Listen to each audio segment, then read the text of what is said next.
You're the first one to arrive, Emily. How are you? It's really nice to see you. I'm fixing the wick of my candle here. I really ought to replace it, but I think I'm just gonna trim it because I'm streaming, and to replace the wick is quite an ordeal. How am I? I don't know. Like, I'm great on paper. Sometimes I wish that my psychology matched, like, the state of affairs that exists in the world. In my life. I mean, the state of affairs that exists in the world is a little bit dreadful. I don't know. I'm doing okay. Good morning, Sophie. How are you?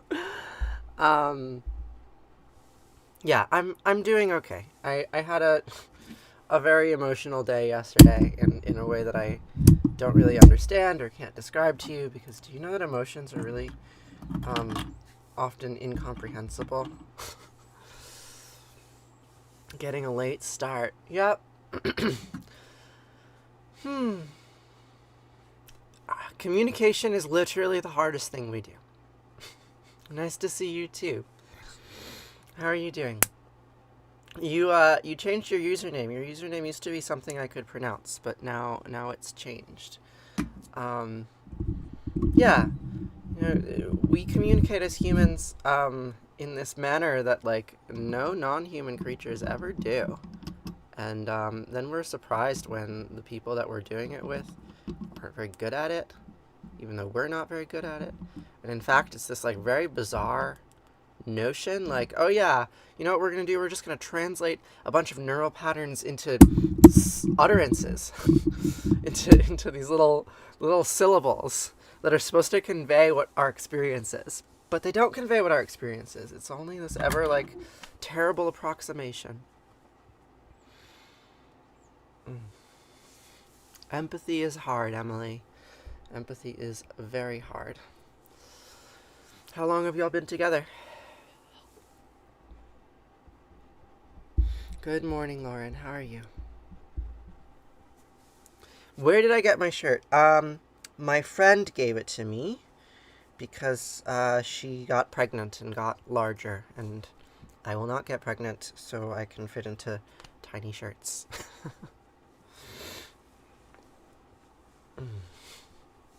Good morning, Wendy. It's been a while. How are you? Yes, Jenna, you have had a good streak of catching me live. I've tried to be consistent, although these last few weeks I've only been streaming 3 times a week, which feels a little limited. But I should be streaming 5 times this week. We'll see. We will see. Almost a year. Well, I can assure you he does care about your feelings. Just maybe not as much as you would like him to, or that he's not capable of expressing that care in language that resonates. But he definitely cares. He definitely cares. You know who doesn't care about your feelings is that guy that you've never met in Cambodia who has never heard of you and never has even thought that he might hear of you. He doesn't care about your feelings. Or that woman who lives in Mexico City who works at the food cart. Yeah, she doesn't care about your feelings either.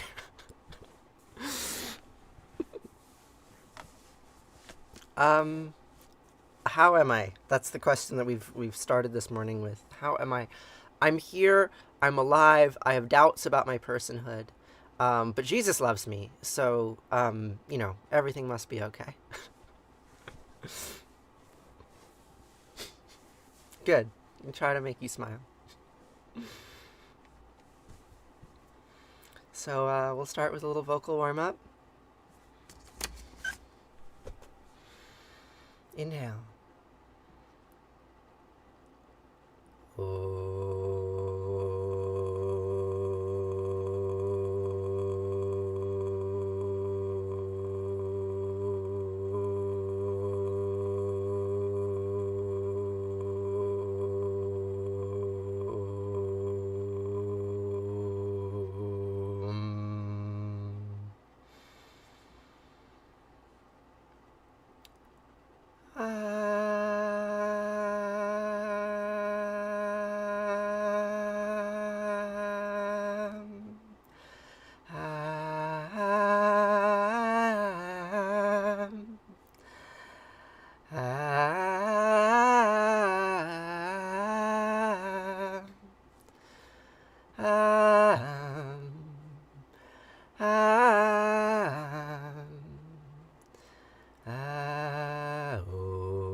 You are the bee's knees, Emily. You absolutely are.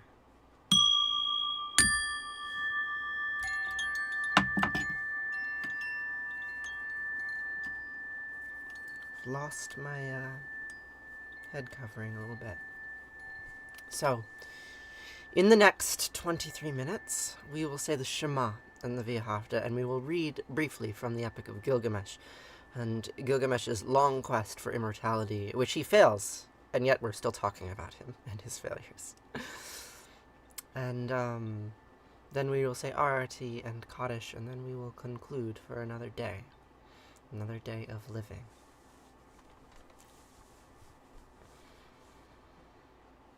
Shema Yisrael Asher Eloheinu Yahweh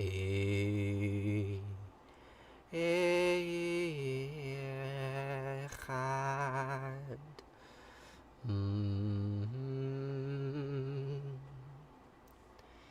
Vahafta et Anat Elohecha ובכל לבבך ובכל נפשך ובכל מאודיך וחיו הדברים האלה אשר נוחי מצווך היום על לבביך ושיננתם לבניך ודיברת בם בשבתך בביתך ובלכתך בדרך ובשכבך ובקומך וקשרתם לאהוד על ידיך וחיו לטוטפות בין עיניך וכתבתכם על מזוזות ביתך ובשעריך וחיה כי ויחיה אלוהיך אל הארץ אשר נשבע לאבותיך לאברהם ליצחק ויעקב לתת לך עברים גדולות וטובות אשר לא בנית ובתים מלאים כל דבר אשר למילאת וברת הצווים אשר לא עשת והכררים וזיתים אשר נתת והלכת ושבת הישמר לך פן תשכח את יהוה אשר תשכחה מארץ מצרים מבית עבדים. I don't speak Hebrew. I just have those phrases memorized from the book of Deuteronomy because when I was very small, I was compelled to memorize them before I knew what they meant, right? So I went to synagogue and we said them every day. Do you have to sing it? Is that part of the ritual? Have to. Yahweh commands singing. I don't think anyone really has to do anything, but yes, for me, singing is part of the ritual because I like the sound of my own voice, and I started doing this, at least in this form, as a form of vocal practice. So, yes, singing is a core part. This tattoo, I'm very pleased. It matches my backdrop, you see. Happen to have a tree motif going on in my life, for better or for worse. It's quite a religion. Do most sing it? Probably. I learned that melody in synagogue when I was like 8 years old. So like I believe that melody is fairly specific to American conservative Judaism. But there are many melodies. There are many ways to say it. I mean, they're old prayers, right? They're 2,500 years old. So the ways that they have been used and the manner in which they've been repeated has changed tremendously throughout history. And in fact, the words themselves have changed a little bit, at least. So, you know, every time we repeat it, I see myself as adding to this tree. This unfolding repetitions of meaning. Have I been to Israel? Yes. I did some research in Palestine as part of my PhD work. I studied mushrooms in the seam zone, in the area between Israel and Palestine that's contested, and tried to document the impacts of the occupation on fungal biodiversity. So it goes. How much time do we have left? We have 18 minutes left. Oh gosh.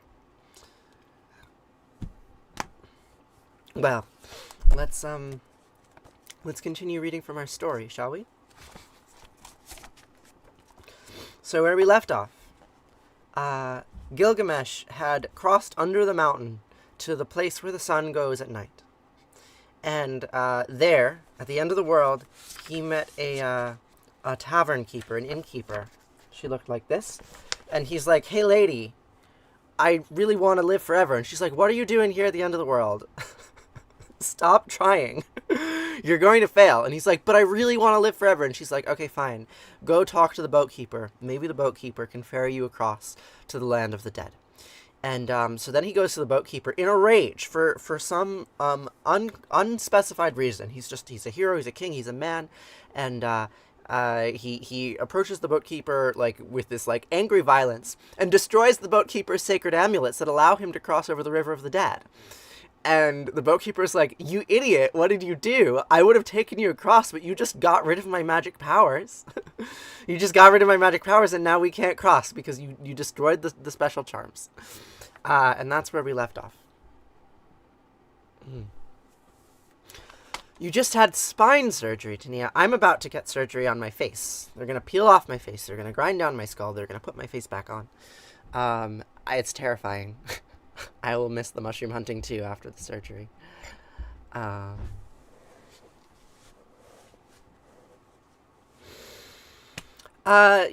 Sometimes the algorithm mistreats me, Cabby. And I just keep on going anyway. Even though the numbers are poor, I'm still here with you because I care about being here with you, regardless of whether the algorithm actually connects us. I still care. But I'm glad you're here.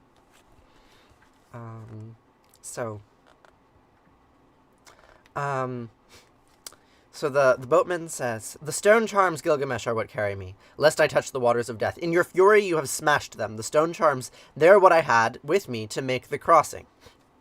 How does Gilgamesh respond? As the standard version resumes, Gilgamesh cuts punting poles. Then they set out across the sea. When they reach the waters of death, Gilgamesh pushes once with each punting pole, then lets go, lest he touch the waters of death. For the last part of the journey beyond the waters of death, Gilgamesh desperately holds up his clothing as an improvised sail. The numbers and distances of this passage have not been convincingly explained. Well, you know what, translator? Nobody knows how wide the river of death is, nor how deep. So let's read. "Gilgamesh raised his axe in your hand." He's ordering him to cut punting poles.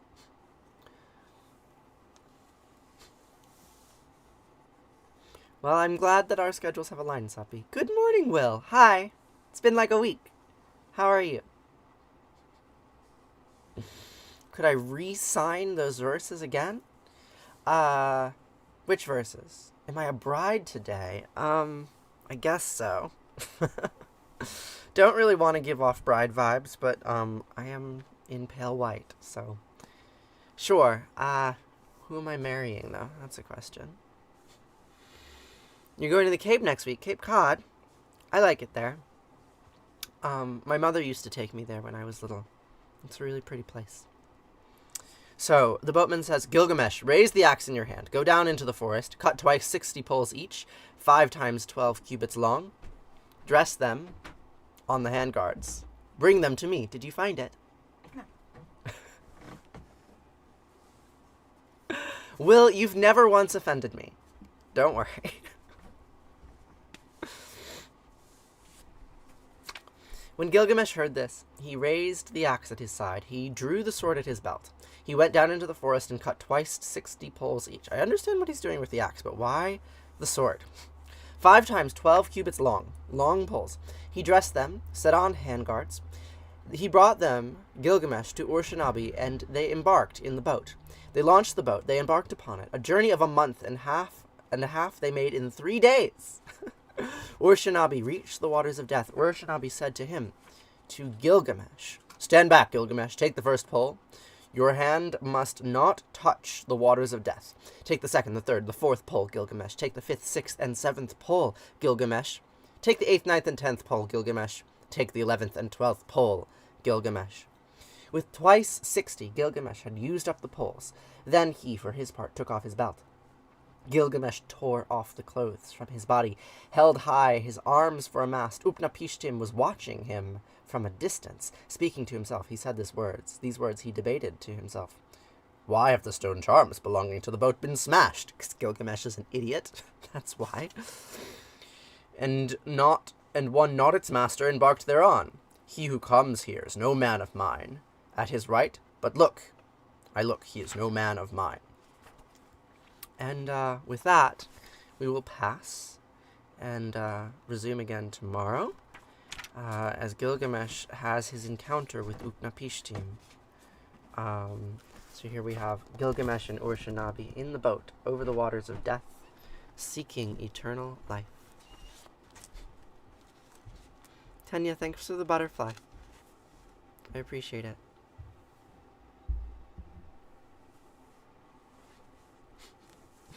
Have you read this story before, Emily? I am very proud that I can do voices, right? That's one of the unintended side effects of voice feminization. Now I can very compellingly read multi-character narratives. Good morning, Ghost. How are you? Okay, so now it is time for Arati and Kaddish. And then we will conclude. Alright, there, that's a little bit better.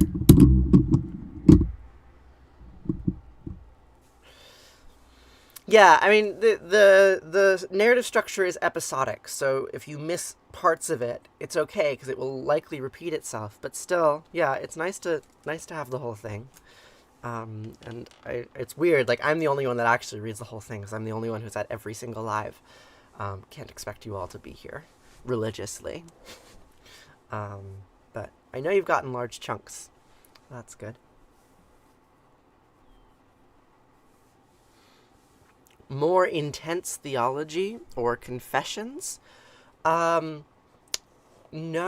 Well, I can't say I've read anything from those genres. I read an interesting memoir by a Russian Orthodox priest who grew up in Kiev, in the Lavra in Kiev, during the Soviet Union. But that's like the most modern theological text that I've read. I'm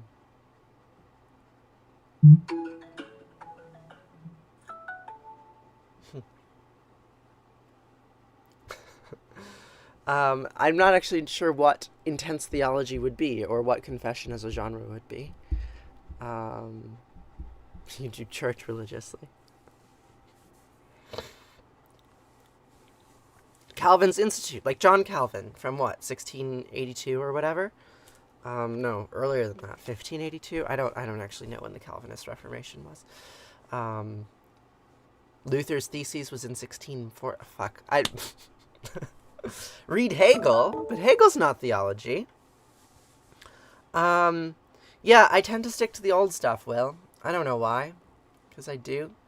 Hold on, now you have me thinking about this book. Hold on. No, I don't have time. There's a book that a Russian Orthodox priest gave me at Marsaba, and he's like, you can have this book and then just bring it back to me at some point. And now I can't bring it back to him because I'm a woman.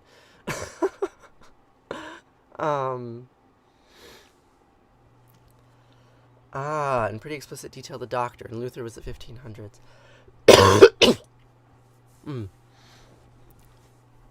Take heed. Okay. So was the Institutes. Ah, okay. Interesting. No, I've not read much of that. And if I were to read that kind of stuff, I would probably read the Jewish versions, right? Yeah, I would read Rambam, I would read the foundational texts of rabbinic Judaism. But I feel like I'm not qualified to read those until I've actually gotten through all of the Tanakh, and I haven't even done that. Um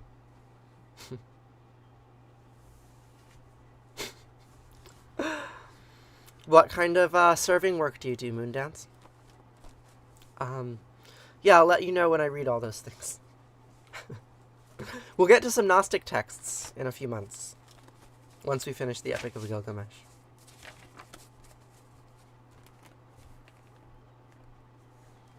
Karl Barth. Can't say I've heard of him. Alright. So the word Arati means flame in Sanskrit. Here's the flame.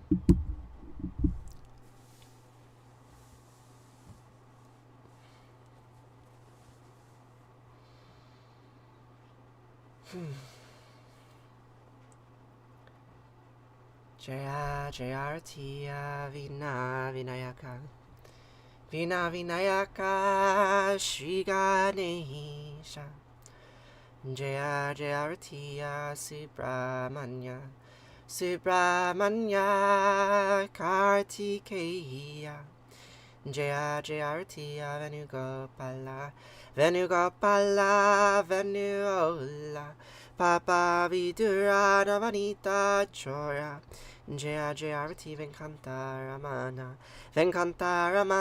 Sankata Harana Sita Rama Radhe Shama Jaya Jayarati Gauri Manohara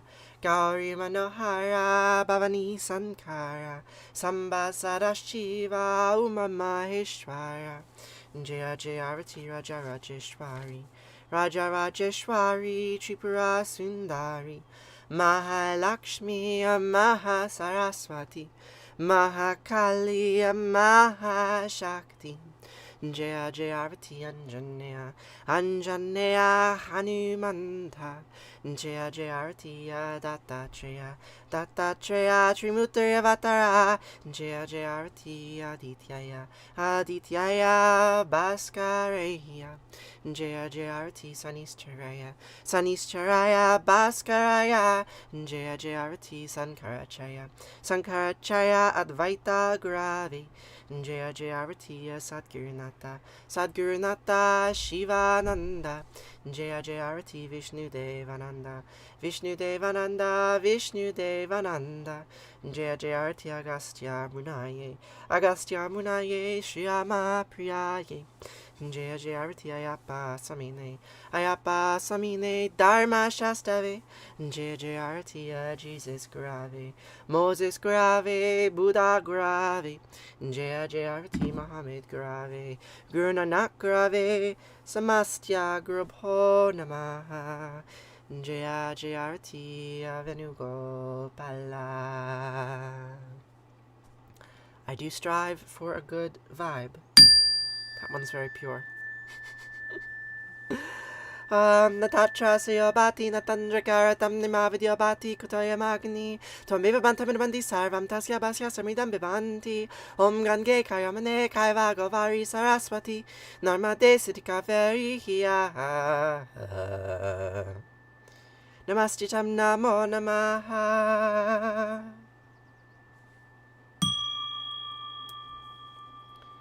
Twameva Mata Chapita Twameva Bandisha Saka Twameva Vidya Javinam Twameva Sarvam Mama Deva Kayena Vacha Manasandriya Eva Buddhyatmanava Prakriti Sabhavad Karamyad Yad Sakalam Parasmahe Narayana Iti Sarmar Payami Savadharmam Pravichayam Amikam Savarnam Vrija Am Svasarva Papayo Mokshaya Mima Sucha.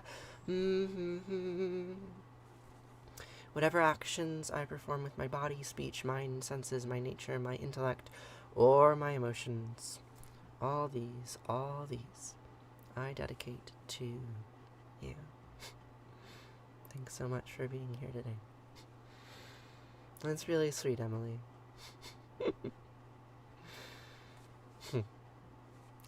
You make my days better, too. I care about you, you know? You know, there's some dude in South Africa doesn't care about you, but I do. I know enough about you to care.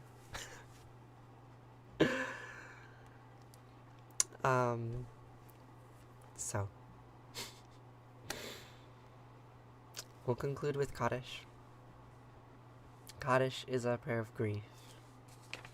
So grieve for all those who grieve. You could see yourself in a song circle with me because that's literally what this is, Lou. Right? Like, it's mediated through a screen. Here I am. You can't touch me, but you can hold me in your hand. And that's pretty cool.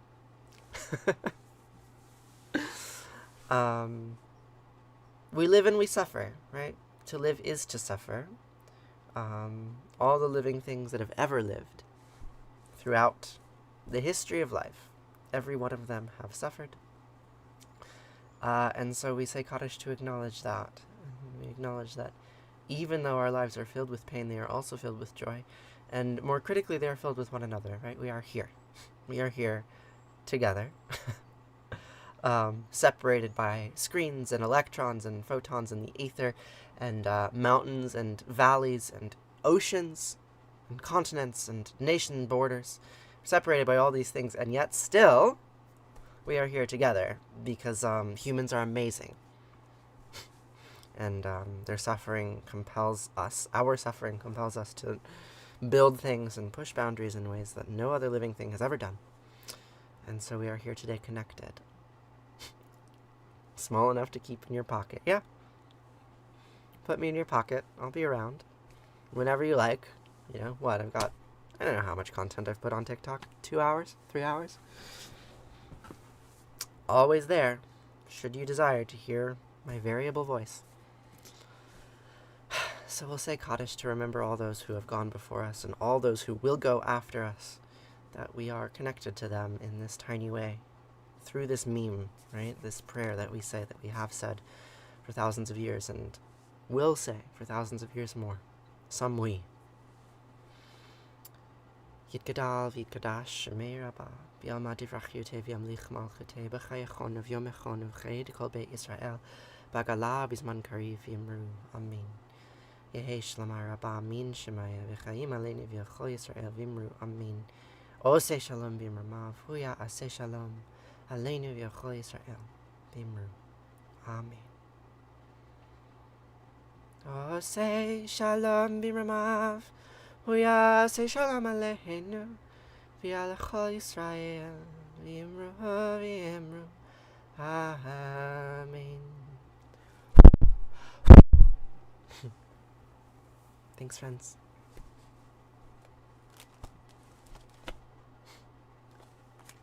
Exactly, Emily.